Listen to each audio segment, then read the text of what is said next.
আমার যে না আমার লোকে যে কষ্ট দিচ্ছে না, আমি নিজে ইচ্ছা একবার দেখতে চাই এরকম ফার্স্ট ডে মোরা এইটুকু আপনাদের কাছে আমার বিচার তাইলে। মাগুরাশি ধর্ষণের ঘটনার প্রধান অভিযুক্ত হিটু শেখের বিচার নিয়ে সারা দেশে ব্যাপক আলোচনা চলছে।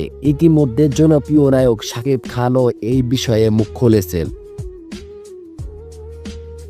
সূত্র বলছে, হিটু শেখ সহ অন্যান্য অভিযুক্তদের দ্রুত শাস্তির দাবি উঠেছে সর্বস্তর মানুষের কাছ থেকে। সামাজিক যোগাযোগ মাধ্যমে বিষয়টি নিয়ে ব্যাপক প্রতিক্রিয়া দেখা গেছে। এদিকে ভুক্ত শিশুর পরিবার দ্রুত বিচার ও সর্বস্তর শাস্তির দাবি জানিয়েছেন।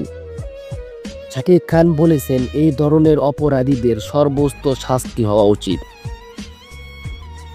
যাতে ভবিষ্যতে কেউ এমন জঘন্য কাজ করতে সাহস না পায়। খুব দ্রুত সর্বস্তর শাস্তি ফাঁসি চাই। তো ভিউয়ার্স, এই বিষয়ে আপনার কি মতামত কমেন্ট করে জানান। ভুলবেন না, দেখা হচ্ছে পরে নতুন কোনো ভিডিওতে। ততক্ষণ পর্যন্ত ভালো থাকবেন। খোদা হাফেজ।